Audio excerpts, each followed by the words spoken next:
स्वागत है आपका। आप देख रहे हैं हमारा खास कार्यक्रम प्रार्थना हो स्वीकार। आपके साथ मैं हूं रेखा कड़ाकोठी। आस्था के आज के सफर में आज हम आपको लेकर चलेंगे शिव के उस धाम में जहां एक ही नगर में एक ही नाम से बाबा के दो धाम तीर्थ बन चुके हैं। महादेव के जिस धाम से एक क्रांतिकारी और विद्वान की इच्छा शक्ति जुड़ी हुई है, जिसने भोले भंडारी के दरबार को अध्यापकों और विद्यार्थियों के बीच स्थापित कर उसे तीर्थ बना दिया। तो चलिए आपको लेकर चलते हैं उस शिव दरबार में जो अध्यात्म के साथ हमारी संस्कृति और विरासत को संजोए हुए है।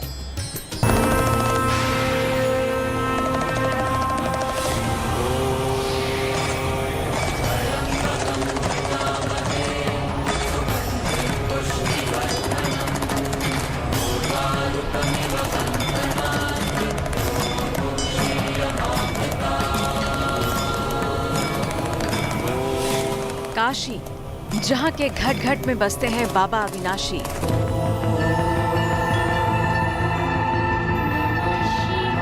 जहाँ वास है शंभुनाथ का, त्रिलोकीनाथ का, बाबा विश्वनाथ का।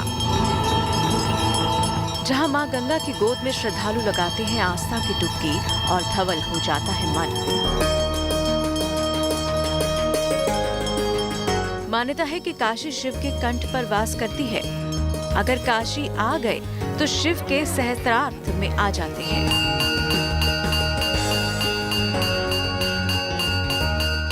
जो नगरी युगों युगों से आस्था, भक्ति और मुक्ति का धाम रही है, अपने आध्यात्मिक ज्ञान के प्रकाश से दुनिया को जगमगा रही है, उसी धाम में बाबा विश्वनाथ के दो स्वरूप मिलते हैं।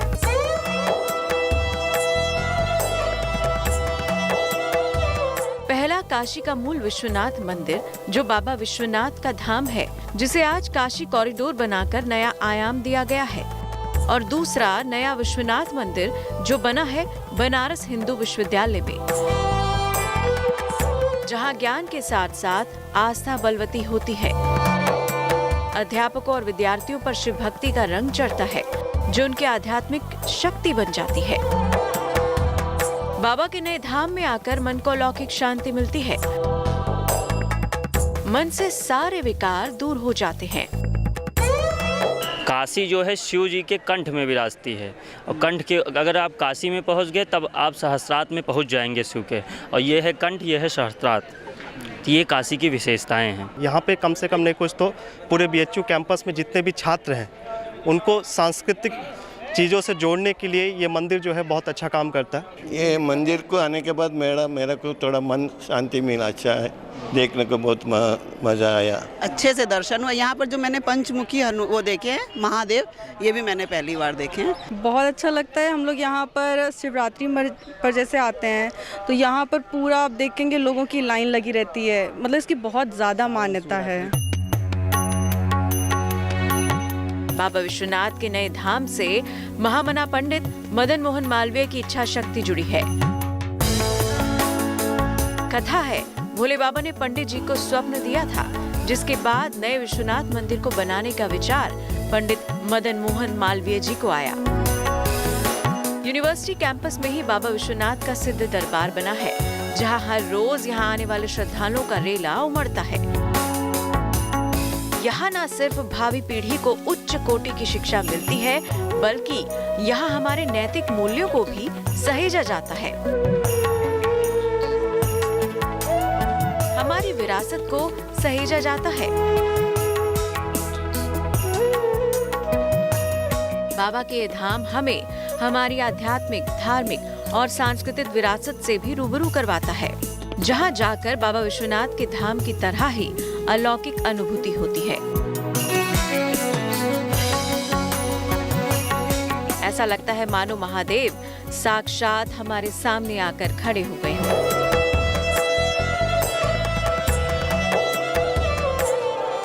तिथि चाहे कोई भी हो, सावन का सोमवार हो या महाशिवरात्रि या फिर और कोई पर्व, त्योहार के दिनों में इस मंदिर में पांव रखने तक की जगह नहीं होती। आने से विश्वनाथ के दर्शन करने से मेरे को बहुत आनंद हुआ। और जबकि मैं उससे ओरिजिनल मंदिर में मैं दर्शन कर रहा था, वही आनंद इधर प्राप्त हुआ। पंडित मदन मोहन मालवीय की विरासत के तौर पे आज हमें ये एक मंदिर काशी विश्वनाथ मंदिर मिला है। I guess people should come and visit them. This is a great place. This is a university temple, so it should be visited. It's a great area. Shankar भगवान के साक्षात दर्शन दिखाई दिए और अंदर से ऐसा फील हुआ जैसे भगवान शिव हमारे सामने ही खड़े हैं। उतना ही आनंद आया जितना विश्वनाथ मंदिर में हमें मिला। बिल्कुल वैसे ही लग रहा है जब हम उसी मंदिर के अंदर हैं। हमें शिवलिंग बहुत सुंदर लगा, इतना बड़ा शिवलिंग मैंने पहली बार देखा है। बनारस से रोशन जायसवाल के साथ bureau report, good news today.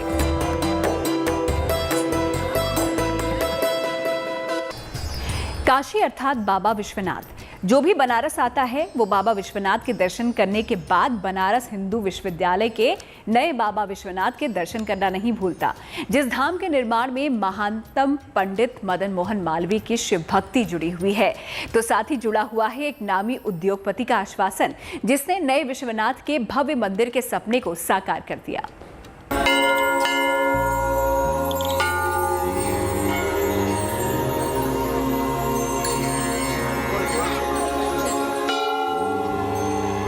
बाबा भोले भंडारी, जो ब्रह्मांड के ज्ञाता हैं, ज्ञान के भंडार हैं। अनादिकाल से काशी ज्ञान की नगरी रही है। त्रिपुरारी जो त्रिकालदर्शी है, बाबा का दर्शन ही महाज्ञान की पराकाष्ठा है। विश्वविद्यालय भी ज्ञान और विज्ञान का सागर है।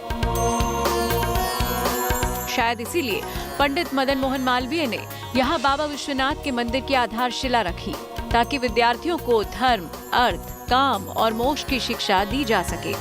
उनके जीवन में ज्ञान, त्याग, समर्पण और आध्यात्म की सरिता बहाई जा सके।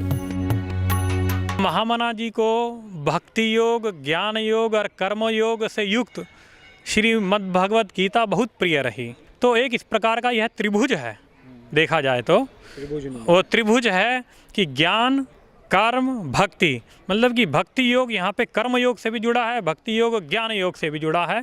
तो ये एक विशेष बात है। काशी में संभाव की भावना दिखाई देती है। आज भी बनारस में विद्या ददाती विनयम का भाव जीवंत है। एक तरफ साधु सन्यासियों का बैराग दिखाई देता है, तो साथ ही दिखता है अध्यापकों का समर्पण भाव। यह वह नगरी है कि जहाँ पे आज भी अध्यापक, विद्वान, हमारे यहाँ के प्रोफेसर और काशी के प्राचीन आचार्य, वेद व्याकरण आदि के, वो निरंतर आज भी अध्ययन अध्यापन, कुछ आचार्य तो ऐसे हैं निरंतर रात के 2 बजे भी जाइए तो उस समय भी अध्यापन करवाते हैं। काशी के नए विश्वनाथ मंदिर के निर्माण के पीछे एक कथा है, जिसने नए बाबा विश्वनाथ मंदिर की आधारशिला रखी। कथा है कि पंडित मदन मोहन मालवीय बाबा विश्वनाथ के बहुत बड़े भक्त थे। वो रोजाना ही महादेव के दर्शन करने के बाद ही अपने काम पर जाते थे। कथा कहती है कि एक दिन रात में पंडित जी को स्वप्न में स्वयं शिव शंकर ने दर्शन दिए और कहा कि मेरा एक और धाम आप काशी हिंदू विश्वविद्यालय में बनवाइए। इसके बाद पंडित जी महादेव के स्वप्न को पूरा करने के लिए जी जान से जुट गए और फिर ये मंदिर बनकर तैयार हो गया। धनतेरस के दिन बाबा विश्वनाथ का जो प्राचीन ज्योतिर्लिंग है वहाँ दर्शन किया और उनको इस प्रकार का स्वप्न में विचार स्फूर्त हुआ कि अपने विश्वविद्यालय में हमारा एक स्थान बने, जिसका उन्होंने बहुत आचार्यों से विचार विमर्श करने के उपरांत यह निर्णय लिया। दावा किया जाता है कि 1930 में मंदिर का शिलान्यास तो हो गया, लेकिन बनारस हिंदू विश्वविद्यालय में नए बाबा विश्वनाथ मंदिर को बनाना इतना आसान नहीं था। उन दिनों भारत में अंग्रेजों की सत्ता थी। मंदिर के निर्माण के लिए काफी रुपयों की जरूरत थी, लेकिन पंडित जी को तो बस एक ही धुन सवार थी, किसी भी तरह बाबा का भव्य दरबार बन जाए। महामना का पुण्य प्रयोजन जानकर दरभंगा और गोरखपुर के महाराज ने पंडित जी की मदद की। हैदराबाद के निजाम ने भी मंदिर के निर्माण में योगदान दिया, फिर भी रुपए कम पड़े, तो पंडित जी ने खुद लोगों से मंदिर के लिए दान देने की अपील की, लेकिन रकम फिर भी कम थी। किसी तरह से जब ये बात देश के बड़े उद्योग घराने के प्रमुख जुगल किशोर बिड़ला तक पहुंची, तो उन्होंने पंडित जी को आश्वासन दिया और कहा कि पंडित जी अब से इस मंदिर की सारी जिम्मेवारी मेरी है। कुछ परिकरों से पता किया कि महामना जी के मन में पीड़ा है कि जो देवालय का शिलान्यास हुआ है, देवालय अभी बहुत खड़ा नहीं हो पाया है। तो उन्होंने अपने 2-3 जो उनके सहयोगी रहे जुगल किशोर बिरला जी के, उन्होंने उनसे मंत्रणा करके यह मदन मोहन मालवीय जी महाराज को आश्वासन दिया कि आप इस देवालय की चिंता ना करें, इसके निर्माण कार्य में मैं पूरा का पूरा योगदान करूंगा। मंदिर की राह तकते तकते पंडित जी का स्वर्गवास हो चुका था, लेकिन पंडित जी के भव्य मंदिर के निर्माण की सोच साकार हो चली थी। 250 फुट लगभग ऊंचा है और इतना बृहत शिखर, इतना बृहत इसका जो स्वरूप है, उसके निर्माण में का समय बहुत लग रहा था। तो कुछ विद्वानों ने और गणमान्य आचार्यों ने मिलकर इसमें एक निर्णय लिया और 1958 में चैत्र कृष्ण अष्टमी के दिन यहाँ पे भगवान विराजमान हो गए, अपने स्वरूप से यहाँ विराजमान हुए। बनारस भारत के प्रधानमंत्री श्री नरेंद्र मोदी का संसदीय क्षेत्र है। माननीय प्रधानमंत्री का भी काशी से बेहद लगाव है। वे स्वयं भी बाबा विश्वनाथ और मां गंगा के सानिध्य में ही रहते हैं। काशी में बाबा विश्वनाथ के 2 स्वरूप हैं। बाबा के दोनों ही धाम आस्था और भक्ति का संगम है, जहां जाकर मिट जाते हैं मन के संताप और विकार और होती है आपकी हर प्रार्थना स्वीकार। बनारस से रोशन जायसवाल के साथ bureau report, good news today.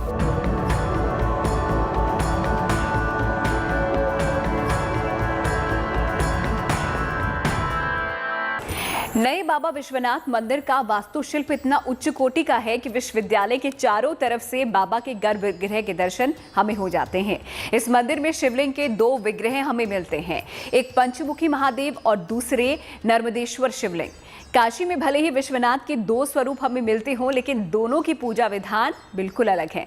मंदिर के निर्माण में मूल काशी विश्वनाथ और बिरला मंदिर की छाप भी दिखाई देती है।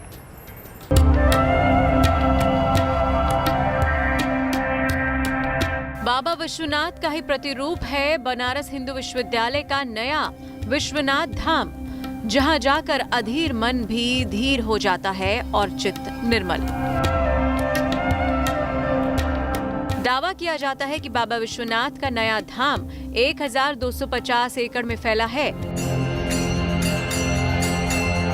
मंदिर की सबसे खास बात यह है कि यूनिवर्सिटी कैंपस में आपको किसी भी स्थल में जाना हो, आप भोले भंडारी को अपने सम्मुख ही पाएंगे।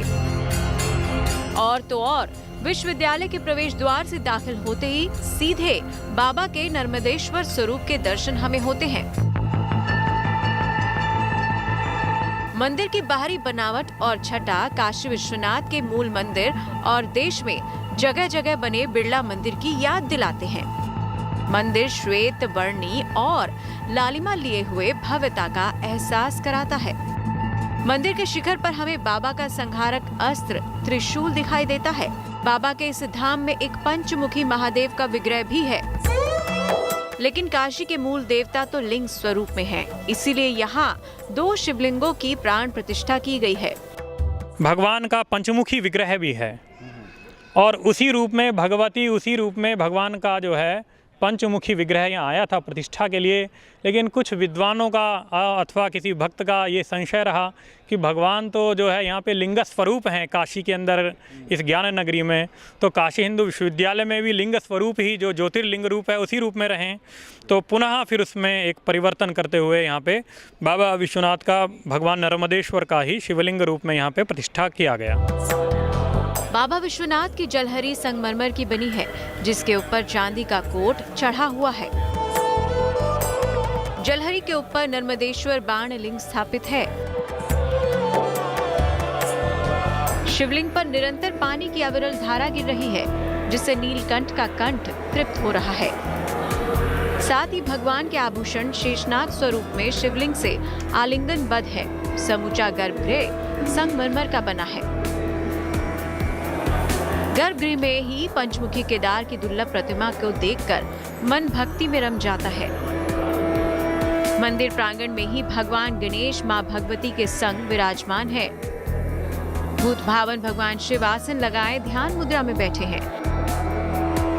साथ ही भक्तगण भगवान लक्ष्मी नारायण और मां जगदम्बा के दर्शन करके निहाल हो जाते हैं। मारुति नंदन अपनी शौर्य मुद्रा में ही अपने भक्तों का आशीर्वाद दे रहे हैं। मंदिर की दीवारों पर लिखे रामायण के दोहे और गीता सार विद्यार्थियों को धर्म का मर्म समझाते हैं। बाबा विश्वनाथ के धाम में रोजाना ही भक्तों का तांता लगा रहता है। शिवरात्रि, सावन सोमवार और मकर संक्रांति पर भक्तों की भारी भीड़ रहती है। श्रद्धालु बाबा के दर्शन को आतुर रहते हैं। सभी त्योहार यहाँ धूमधाम से मनाए जाते हैं, खासकर जन्माष्टमी और अन्नकूट पर्व। लक्ष्मी नारायण का भी देवालय है, तो कृष्ण जन्माष्टमी यहाँ पर्व बहुत धूमधाम से मनाया जाता है। और उसी प्रकार से बाल कृष्ण का रात के 12 बजे जो है यहाँ पे स्नान भोग आदि भी किया जाता है, जन्मोत्सव मनाया जाता है। और यहाँ पर अन्नकूट जो पर्व है गोवर्धन, जो कि वर्तमान कोरोना काल में बहुत सूक्ष्म रूप में मनाया जा रहा है। यहाँ पे अखंड भंडारा आदि चलता ही है, भगवान का भोग होता है, वह मुख्य पर्व है। काशी के बाबा विश्वनाथ और बनारस हिंदू विश्वविद्यालय के नए बाबा विश्वनाथ का भाव एक ही है, लेकिन दोनों की पूजन विधि अलग है। पूजन विधि में अलग अलग व्यवस्थाएं हैं। वहाँ की पद्धति कुछ और है, यहाँ की पद्धति कुछ और है, लेकिन अलग अलग व्यवस्था होने के चलते अलग अलग कार्यक्रम है। कोरोना के कारण नए बाबा विश्वनाथ धाम में आराधना के समय में भी बदलाव हुआ है। सुबह 5 बजे मंदिर खुल जाता है। 5:45 पर मंदिर में पहली मंगला आरती होती है। 10 से 10:30 बजे बाबा को भोग लगाया जाता है। 11:45 पर भगवान की शयन आरती होती है। 12 बजे मंदिर के कपाट बंद कर दिए जाते हैं। 1 बजे मध्याह्न आरती का विधान है। शाम 7 बजे बाबा की श्रृंगार आरती होती है। भोग लगाकर 7:30 बजे मंदिर के पट को बंद कर दिया जाता है। बाबा विश्वनाथ का श्रृंगार विधि विधान से किया जाता है। सोमवार के दिन एक विशिष्ट आरती का विधान है। विश्वविद्यालय परिसर में ही महामना पंडित मदन मोहन मालवीय की विशाल प्रतिमा स्थापित है, जो यहाँ आने वाले भक्तों को पंडित जी की जीवटता से रूबरू करवाती है। तो जब भी आप काशी जाएं, बाबा विश्वनाथ के नए स्वरूप के दर्शन अवश्य करें। बाबा की नगरी में जाकर प्राणी जीवन और मरण के चक्र से मुक्ति पा लेता है। शिव के अलौकिक धाम से निकलकर चलते हैं आज के धर्मसूत्र की ओर, जो कि हमारी आस्था और परंपराओं से जुड़ा हुआ है। हल्दी एक वैज्ञानिक रूप से भी और धार्मिक रूप से भी। वैज्ञानिक रूप से इसलिए क्योंकि वो हमारे शरीर में बहुत से रोगों को नष्ट करने में, और विशेष करके जो हल्दी है ये लक्ष्मी से जुड़ा हुआ स्वरूप है। और हमारे यहाँ जो भी संस्कार इत्यादि होते हैं तो उनमें प्रायः देखा जाता है कि वो कोई भी संस्कार हो, यज्ञोपवीत हो, विवाह हो इत्यादि कोई भी संस्कार हो तो हरिद्रादि लेपन का कार्य होता है, क्योंकि हिंदू संस्कार में हल्दी बहुत ही शुभ है। प्रार्थना हो स्वीकार में आज का हमारा अध्यात्म का सफर यहीं पर समाप्त होता है। फिर होगी आपसे मुलाकात, लेकर चलेंगे आपको एक और दिव्य धाम की तीर्थ यात्रा पर। लेकिन अच्छी खबरों के लिए आप देखते रहिए गुड न्यूज टुडे।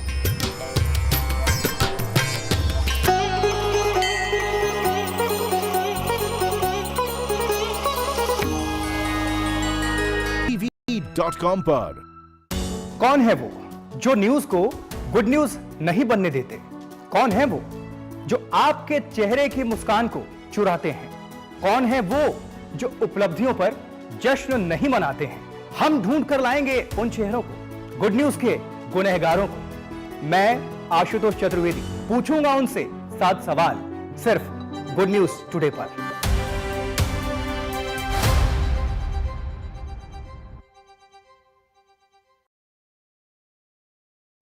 कुछ ऐसी खबरें जिनके पीछे छिपी हो गुड न्यूज, और जो बदल दे आपका नजरिया।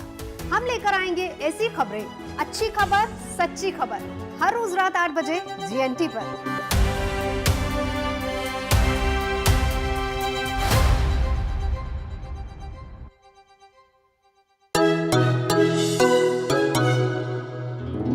इंटरेस्टिंग है ना, एक ग्लास को इस तरह से देखना। क्या नजर आ रहा है आपको? ग्लास मुझे तो आधा भरा लग रहा है, आपको क्या लगता है? आधा भरा हुआ है। आपको? मुझे तो आधा ग्लास फुल ही नजर आता है। अपना अपना नजरिया और अपनी अपनी सोच।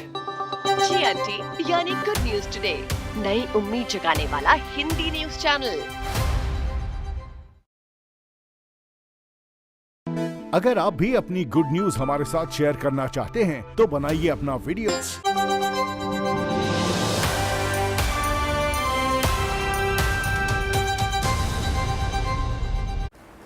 यूक्रेन की जंगी धरती से लगातार भारतीय वतन लौट रहे हैं। देश की जमीन पर पांव रखते ही इन छात्रों के दिलो दिमाग में शांति और सुकून की वो लहर देखी जा रही है जो कुछ घंटे पहले तक डर से सहमी हुई थी। बच्चे अब अपने परिवार के साथ हैं, लेकिन जंग के वो हालात बयां करते हैं तो वो काफ़ी ज़्यादा भावुक हो जाते हैं और ये बताता है कि वो हालात कितने खतरनाक थे।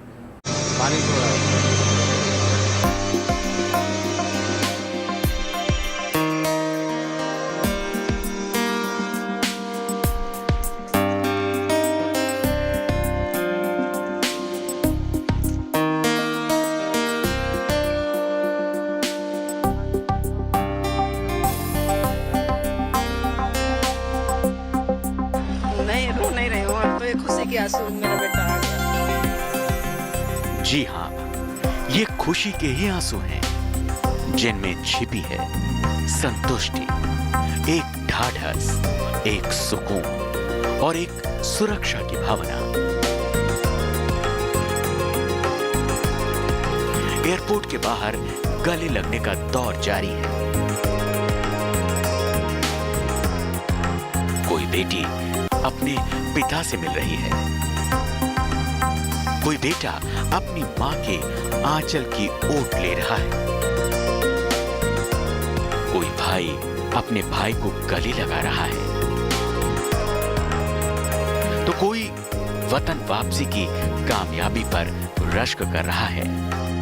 जिस जमीन पर जंग हो रही हो, आपके रहने के ठिकाने के अगल बगल बम, गोले, मिसाइल बरस रहे हों,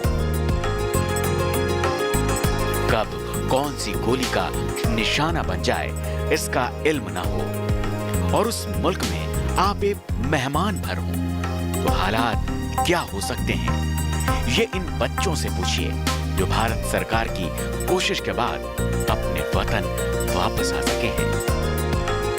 आशीष डबास भी यूक्रेन में डॉक्टरी की पढ़ाई पूरी कर रहे थे, लेकिन 3 दिन 30 किलोमीटर पैदल चलकर आशीष सुचेवा बॉर्डर पहुंचे और फिर रोमानिया की धरती से दिल्ली पहुंचे। प्रॉब्लम तो बहुत हुई। हम एक हफ्ते से निकले हुए हैं और कम से कम भी 3-4 दिन बॉर्डर पे लगे उसको क्लियर करने में। तो प्रॉब्लम तो बहुत ही, बच्चे फेंट भी हुए, किसी को हाइपरथर्मिया हुआ, प्रॉब्लम्स बहुत सारी आई, क्योंकि आपको पता है कि वॉर की कंडीशन थी, कोई आसान बात तो थी नहीं। तो इसलिए लेकिन सभी स्टूडेंट्स ने हाथ नहीं छोड़ा किसी का भी। और जैसे कि आपको पता ही है कि इंडियन एम्बेसी के जो वर्कर्स थे वो कम अवेलेबल थे, तो हमें ही सब कुछ करना था। तो हमने ही एक लोकल टीम बनाई जो कि ऑपरेट कर सके, ताकि बॉर्डर पे अच्छे से डिसिप्लिन बने और सभी बच्चे आसानी से निकल सके। कौन से शहर में थे आप और कौन से बॉर्डर से आप आए हैं? कितनी दिक्कत हुई अपने यूनिवर्सिटी से या फिर अपने कैंपस से उस बॉर्डर तक पहुंचने? सर, जैसे कि हमारा जो है यूनिवर्सिटी वो वेस्टर्न साइड में आती है, जो चरनिवित्सी रीजन है, तो हमें जैसे कि वहाँ से आने में कोई प्रॉब्लम नहीं हुई, क्योंकि हमारी यूनिवर्सिटी कुछ अराउंड 20-30 किलोमीटर दूर रही है बॉर्डर से। तो हमने जहाँ से बॉर्डर पास किया, मेन प्रॉब्लम हमें वहाँ पे हुई, क्योंकि वहाँ पे जो था टाइम लग रहा था, क्योंकि बच्चे वहाँ पे 2-3 हज़ार की अमाउंट में आ रहे थे। तो उस टाइम पे उनके लिए भी परेशान की।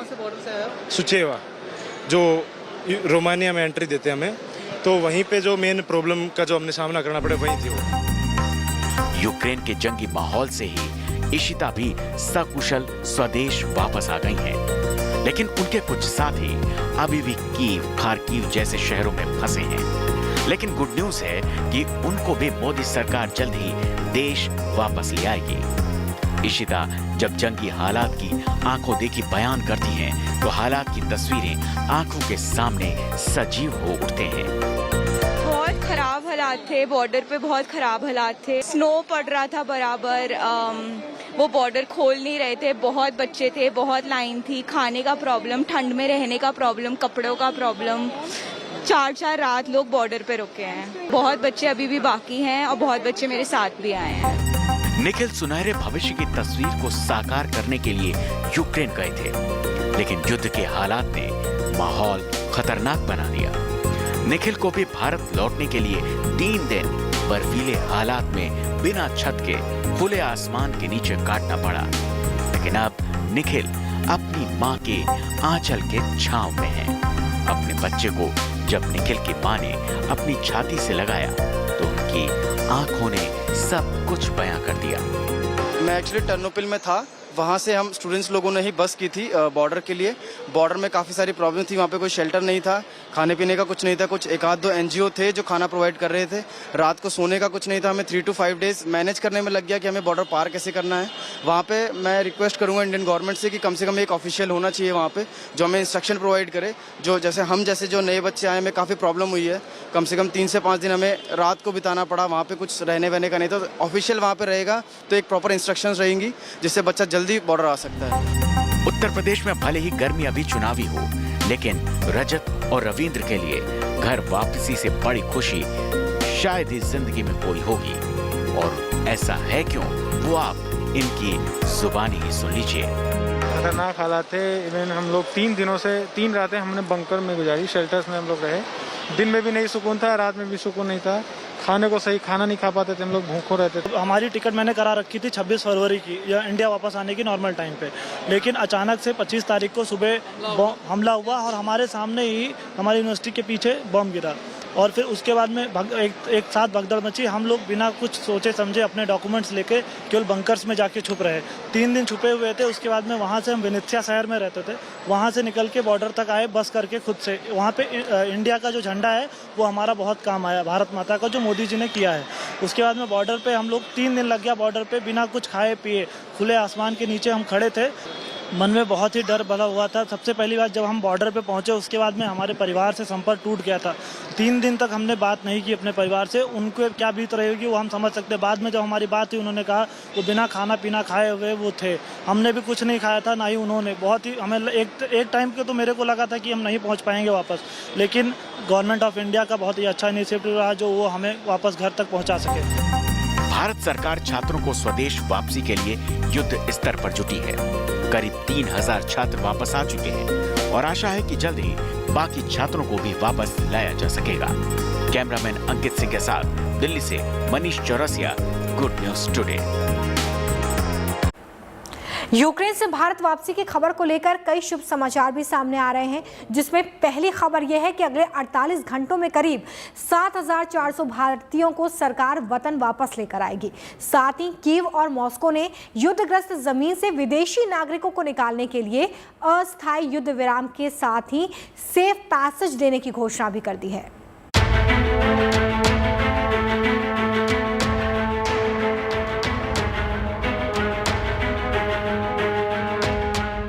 ये तस्वीरें शुभ समाचार की हैं।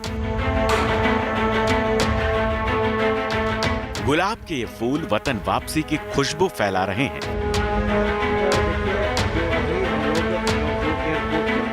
इन गुलाब के फूलों को पकड़ने वाले छात्रों के मन में अब सुरक्षा का वो संबल है जो कुछ घंटों पहले तक काफूर था।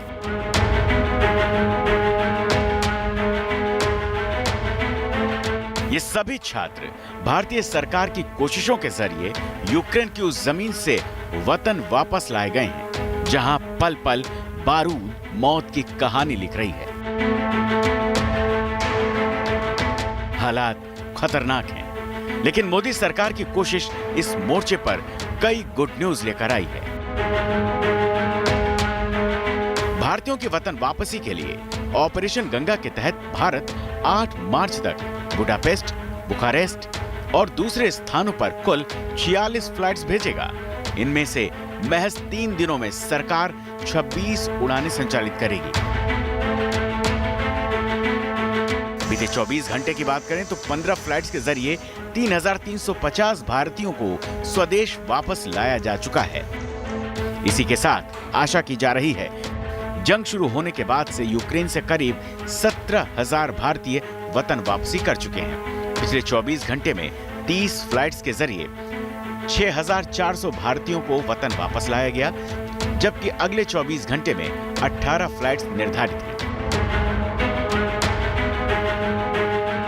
इस बीच सबसे बड़ी गुड न्यूज ये आ रही है कि भारतीय विदेश मंत्रालय ने साफ कर दिया है कि यूक्रेन में किसी भी भारतीय छात्र के बंधक होने की कोई भी सूचना रिपोर्ट नहीं की गई है। रूसी राष्ट्रपति पुतिन और प्रधानमंत्री मोदी की टेलीफोनिक वार्ता के बाद रूस ने 4000 भारतीयों को यूक्रेन से सुरक्षित निकालने के लिए मानवीय कॉरिडोर बनाने का फैसला किया है। कीव और मॉस्को के बीच दूसरे दौर की वार्ता के बाद विदेशी नागरिकों को युद्ध की जमीन से निकालने के लिए सेफ पैसेज देने के लिए दोनों देश सहमत हो गए हैं। इसी के साथ कीव और मॉस्को के बीच तीसरे दौर की बातचीत जल्द संभव है, जबकि सेफ पैसेज देने के साथ अस्थायी युद्ध विराम भी जारी रहेगा।